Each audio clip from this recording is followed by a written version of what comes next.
ഉത്തർപ്രദേശ് എന്നത് ഇത്തവണ ലഭിച്ച തിരിച്ചടി നിസ്സാരമാണോ അത് അവർ അയോധ്യയിൽ തുടങ്ങി വെച്ചതായിരുന്നല്ലോ ഉത്തർപ്രദേശ്. അതുമാത്രമല്ല, ഇരട്ട എഞ്ചിൻ എന്ന് എത്രയോ തവണ ആവർത്തിക്കുന്നുണ്ടായിരുന്നു പ്രധാനമന്ത്രി BJP ക്യാമ്പുകളും യോഗിയും മോദിയും ചേരുന്ന കോമ്പിനേഷൻ. അയോധ്യ ക്ഷേത്രം, അവിടെ ഫൈസാബാദിൽ പോലും അതുപോലൊരു കോമ്പിനേഷനായി രാഹുലും അഖിലേഷും മാറുന്നതാണ് നമ്മൾ കാണുന്നത്. അതെ, അങ്ങനെ യഥാർത്ഥത്തിൽ ഈ രാഹുൽ ഗാന്ധിയെ പോലെ തന്നെ ഈ മുന്നണിയെ മുന്നോട്ട് കൊണ്ടുപോയതിലും അല്ലെങ്കിൽ ഇന്ത്യ സഖ്യത്തിന് ഇത്രയധികം സീറ്റുകൾ എത്തിച്ചതിലും അഖിലേഷിന്റെ പങ്ക് വളരെ വ്യക്തമല്ലേ? തീർച്ചയായും അഖിലേഷ് യാദവിന്റെ ആ പങ്ക് വളരെ വ്യക്തമാണ്. മാത്രവുമല്ല, അവിടെ സാധാരണഗതിയിൽ യാദവ് മുസ്ലിം കോമ്പിനേഷനാണ് ഉണ്ടാവാറുള്ളെങ്കിൽ അതിപിന്നോക്ക വിഭാഗങ്ങളുടെ വോട്ട് കൂടി ഉറപ്പിക്കാൻ അവർക്ക് സാധിച്ചു എന്നാണ് ഈ വിജയത്തിന്റെ പ്രധാനപ്പെട്ട ഘടകം. പക്ഷെ ഒരു കാര്യം കൂടി സൂചിപ്പിക്കാനുണ്ട് അഭിലാഷ്. നമ്മൾ ഇന്നലെ സംസാരത്തിൽ പരസ്പരം സൂചിപ്പിച്ച കാര്യം കൂടിയാണ്, കർഷക സമരം യഥാർത്ഥത്തിൽ ഈ സ്ഥലങ്ങളിലൊക്കെ തന്നെ ഇമ്പാക്ട് ചെയ്തിട്ടുണ്ട് എന്ന് തന്നെ പറയേണ്ടിയിരിക്കുന്നു.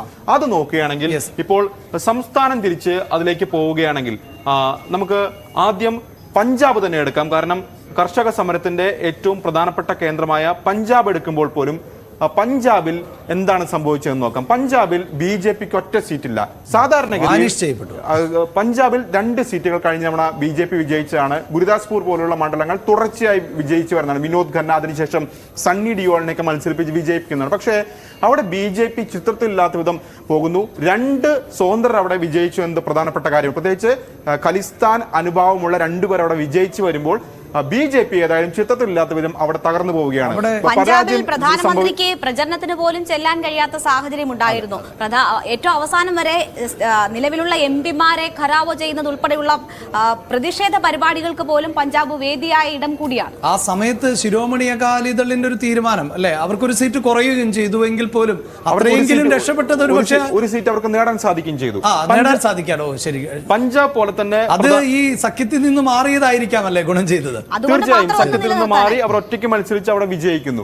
ഇനി ഹരിയാനയിലേക്ക് വരുമ്പോൾ, ഹരിയാന കഴിഞ്ഞ തവണ 10-ൽ 10 വിജയിക്കുമ്പോൾ അവിടെ ഇത്തവണ അതല്ല സാഹചര്യം. 5 സീറ്റിൽ ഇന്ത്യ സഖ്യം വിജയിക്കുകയാണ്. BJPയുടെ പ്രകടനം 5 സീറ്റുകളിൽ ഒതുങ്ങുകയാണ്. നമ്മൾ ഈ ഹരിയാന പഞ്ചാബ് ബോർഡറിലായിരുന്നു ഏറ്റവും വലിയ സംഘർഷം. പ്രത്യേകിച്ച് പഞ്ചാബ് പോലീസ് കർഷകരെ ഒന്നും ചെയ്യാതിരിക്കുമ്പോൾ ഹരിയാന പോലീസ് ആക്രമിച്ചു, ഹരിയാന പോലീസ് ടിയർ ഗ്യാസ് പ്രയോഗിച്ചു തുടങ്ങിയ പരാതികൾ കർഷകർ ഉന്നയിക്കുന്ന നമ്മൾ കണ്ടിട്ടുള്ളതാണ്. പക്ഷേ അവിടെ അതിന്റെ ഒരു ഇമ്പാക്ട് ഉണ്ട് എന്ന് തന്നെ പറയാം. കാരണം 5 സീറ്റുകൾ ഇന്ത്യ സഖ്യം നേടുമ്പോൾ BJPയുടെ പ്രകടനം 5 സീറ്റുകളിൽ ഒതുങ്ങുകയാണ്. മറ്റൊരു പ്രധാനപ്പെട്ട 50% ഈ രാകേഷ്, നമ്മൾ 5-5 എന്ന് പറയുമ്പോൾ 50% സീറ്റുകൾ നഷ്ടപ്പെടുന്നു. KP, അവിടെ ഞങ്ങളെ ഡൽഹിയിലേക്ക് വരാതെ ബാരിക്കേഡുകൾ ഉപയോഗിച്ച് തടഞ്ഞവർ ഡൽഹിയിലേക്ക് വരണ്ടായിരുന്നു തീരുമാനം എടുത്തതാണ്.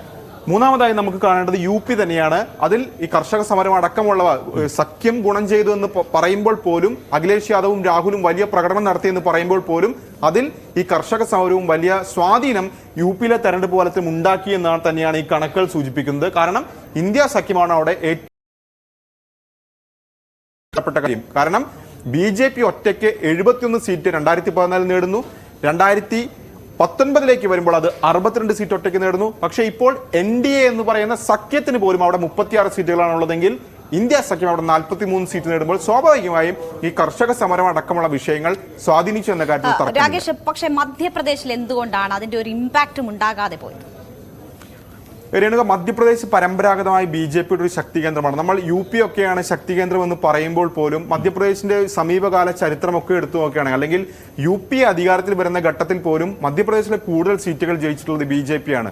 മാത്രമല്ല അവിടെ സർക്കാർ എടുത്തു നോക്കൂ, UPയിൽ ഇപ്പോൾ 2017 ഈ മോദി സർക്കാർ വന്നതിന് ശേഷമുണ്ടായ ഒരു മോദി തരംഗം അല്ലെങ്കിൽ BJP തരംഗത്തിലാണ് അവിടെ സർക്കാർ പോലും ഒരു വലിയ ഇടവേളയ്ക്ക് ശേഷം അവർ ഉണ്ടാക്കാൻ സാധിക്കും. പക്ഷേ മധ്യപ്രദേശ് തുടർച്ചയായി BJP ഭരിക്കുന്ന സംസ്ഥാനം, അവർക്ക് താഴെ തട്ടിൽ സംഘടനാ തലത്തിൽ വേരുകളുള്ള സംസ്ഥാനമാണ് മധ്യപ്രദേശ്. മാത്രമല്ല രാകേഷ്, നമുക്ക് അതും മാജിക് വാൾ ഡേറ്റകൾ സഹിതം അല്ലെങ്കിൽ ആ സീറ്റ് നിലയൊക്കെ പ്രേക്ഷകരെ സംബന്ധിച്ചിടത്തോളം ഏറ്റവും രാജസ്ഥാനിലൊക്കെ ഈ ചെറു പാർട്ടികളുമായി ചേർന്ന് കോൺഗ്രസ് സഖ്യങ്ങൾ ഓരോ മണ്ഡലം കേന്ദ്രീകരിച്ച് പോലും അങ്ങനെയുള്ള ചില നീക്കങ്ങൾ ഇന്ത്യ മുന്നണിയുടെ ഭാഗത്തു നിന്ന്, പ്രത്യേകിച്ച് കോൺഗ്രസിന്റെ ഭാഗത്തു നിന്നും ഉണ്ടായി. പക്ഷെ അതൊന്നും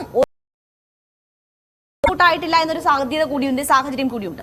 മധ്യപ്രദേശിൽ ഇപ്പോൾ നിയമസഭാ തെരഞ്ഞെടുപ്പ് നോക്കുകയാണെങ്കിൽ വലിയ വിജയം അവിടെ നേടി. പ്രത്യേകിച്ച് ശിവരാജ് സിംഗ് ചൗഹാനെയൊക്കെ മാറ്റിയെങ്കിൽ പോലും ചൗഹാൻ കൊണ്ടുവന്ന ലാഡ്ലി ബഹന യോജന, സ്ത്രീകൾക്ക് പ്രതിമാസം ധനസഹായം നൽകുന്ന പദ്ധതിയൊക്കെ അത് ഗ്രാമീണ മേഖലകളിൽ പ്രത്യേകിച്ച് സ്ത്രീകൾക്കിടയിൽ വലിയ ഇമ്പാക്റ്റ് ഉണ്ടാക്കിയ പദ്ധതിയാണെന്ന കാര്യത്തിൽ യാതൊരു തർക്കവുമില്ല.